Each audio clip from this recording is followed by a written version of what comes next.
नमस्कार साथियों, welcome to MCQ series. इस सीरीज में हम नमस्कार साथियों, welcome to daily 6 PM class. इस क्लास में हम एमसीक्यू सीरीज की लेक्चर नंबर 150 डिस्कस करेंगे। क्वेश्चन नंबर फर्स्ट है, भारत में निम्नलिखित के आने का सही काल अनुक्रम क्या है। तो इसमें सबसे पहले ए ऑप्शन है, तो ए है लोहे का हल, बी है नगर संस्कृति। तो ये गलत हो गया। हमको पता है कि लोहे का हल आया था 1000 ईसा पूर्व के आसपास और नगर संस्कृति आई थी 3200 ईसा पूर्व के आसपास। तो ये गलत हो गया। दूसरा है नगर संस्कृति, ठीक है। पंचमार्क सिक्के ये 6ठी शताब्दी ईसा पूर्व के आसपास आए थे। सोने के सिक्के, ठीक है, तो ये 2री शताब्दी ईसा पूर्व के आसपास आए थे। और लोहे का हल ये 1000 ईसा पूर्व के आसपास आया था, 1000 ईसा पूर्व। तो ये बी गलत हो गया। सी है नगर संस्कृति, ठीक है। फिर उसके बाद है लोहे का हल आया था 1000 ईसा पूर्व में, सही है। पंचमार्क सिक्के आए थे 6ठी शताब्दी ईसा पूर्व के आसपास और सोने के सिक्के आए थे 2री शताब्दी ईसा पूर्व के आसपास। तो इसमें सी ऑप्शन सही है। हमको पता है कि प्रथम नगरीय संस्कृति हड़प्पा सभ्यता के रूप में आई थी, प्रथम नगरीय क्रांति, ओके। और ये 3200 ईसा पूर्व से 1800 ईसा पूर्व के मध्य घटित हुई थी। उसके बाद लोहे का प्रयोग आरंभ हुआ था और ये घटना है लगभग 1000 ईसा पूर्व के आसपास की। उस समय जो है लोगों ने लोहे का उपयोग करना आरंभ कर दिया था। उसके बाद पंचमार्क सिक्के, तो ये 6ठी शताब्दी ईसा पूर्व की घटना है कि इस समय आकर जो है पंचमार्क सिक्के ढाले जाने लगे थे। और सोने के सिक्के ये घटना है 2री शताब्दी ईसा पूर्व के आसपास की। और पहली बार भारत में सोने के सिक्के हिंद यूनानी शासकों के द्वारा चलाए गए थे। इस प्रकार हमारा सी ऑप्शन सही हो जाता है। क्वेश्चन नंबर 2 है, दारा सिकों के संदर्भ में निम्नलिखित कथनों पर विचार कीजिए। पहला है उसने गीता का फारसी भाषा में अनुवाद कराया था, जो कि सही स्टेटमेंट है। दारा सिकों ने काशी के पंडितों की मदद से भगवत गीता का फारसी भाषा में अनुवाद कराया था। दूसरा है उसने वेदों को दिव्य ग्रंथ की संज्ञा दी थी, जो कि सही स्टेटमेंट है। दारा सिकों ने वेदों को दिव्य ग्रंथ की संज्ञा दी थी और दारा सिकों ने कहा था कि वेद पाक कुरान से मेल खाते हुए प्रतीत होते हैं। तो दोनों स्टेटमेंट सही है, तो इसमें सी ऑप्शन हमारा आंसर हो गया। क्वेश्चन नंबर 3 है, निम्नलिखित में से किस यात्री ने मुगल कालीन शहरों को शिविर नगर की संज्ञा दी थी। तो ये दी थी फ्रांसवा बर्नियर का ऐसा मानना था कि जो मुगल काल में जो शहर है ये शिविर नगर होते हैं। शिविर नगर कैसे होते हैं कि जहां जहां पर भी मुगल कालीन शिविर लगता है वहां पर जो है अचानक से उस शिविर के आसपास नगर बस जाते हैं और जैसे ही वह शिविर वहां से हटता है तो जो है नगरों का भी पतन आरंभ हो जाता है वहां से, ठीक है। तो जो है ये कहा था बर्नियर ने, मुगल कालीन शहरों को शिविर नगर की संज्ञा दी थी बर्नियर ने, ठीक है, फ्रांसवा बर्नियर ने। टॉमस रो के बारे में हम जानते हैं कि ये 18 सितंबर 1715 में जो है मुगल दरबार में आए थे। मुगल दरबार में जो है मुगल दरबार में उस समय शासक थे जहांगीर, उनके दरबार में आए थे। और जो टॉमस रो हैं ये एक अंग्रेजी राजनयिक थे और ये जेम्स प्रथम के राजनयिक बनकर जो है मुगल दरबार में आए थे। ये 1615 से 1618 के मध्य मुगल दरबार में रहे थे। तो 1615 से 18 के मध्य ये मुगल दरबार में रहे थे, ठीक है। मनुची एक इटली के यात्री थे मनुची, ओके। और ये मुगल दरबार में आए थे, ये भी मुगल दरबार में आए थे। और ये मात्र 17 वर्ष की आयु में 1656 में मुगल दरबार में आए थे। मात्र 17 वर्ष की आयु में 1656 में मुगल दरबार में आए थे।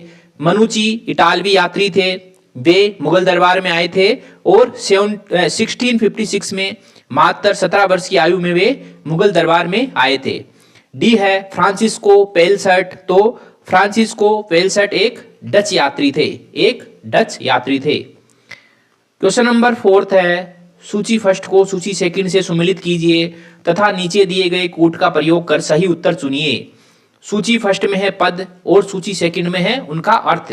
तो जात का अर्थ है कि मनसबदारों के पद तथा वेतन का सूचक। जात होता था मनसबदारों के पद का तथा उनके वेतन का सूचक होता था जात, और सवार होता था मनसबदारों द्वारा रखे जाने वाले घुड़सवारों की संख्या।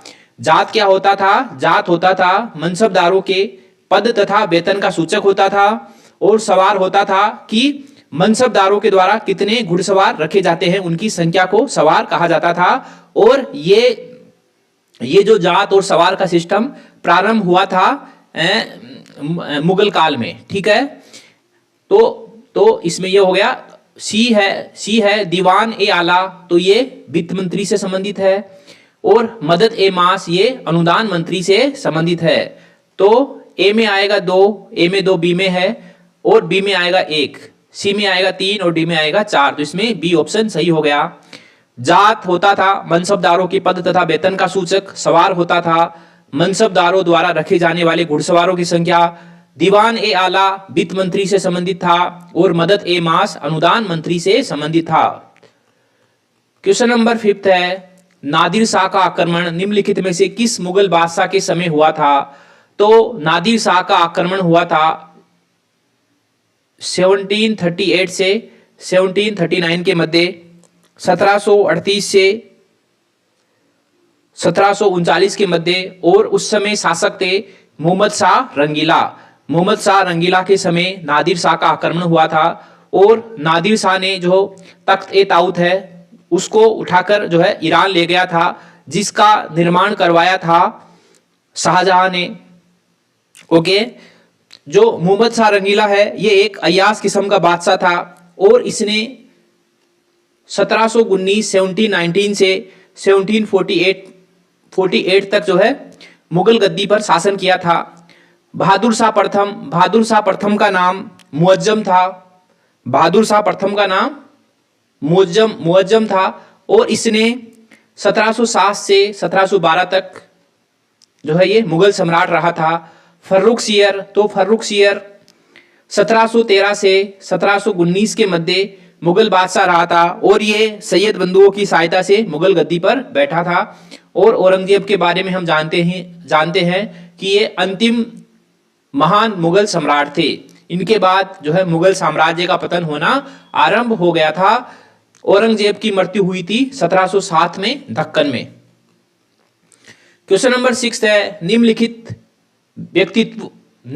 व्यक्तित्वों में से किसने पराशर संहिता जैसे प्राचीन संस्कृत ग्रंथों का उपयोग किया ताकि समझाया जा सके कि हिंदू शास्त्रों द्वारा विधवा पुनर्विवाह की अनुमति दी गई थी, और उनके इस सुझाव को ब्रिटिश अधिकारियों ने हिंदू विधवा पुनर्विवाह अधिनियम 1856 में अंगीकृत किया। तो ये थे ईश्वर चंद्र विद्यासागर।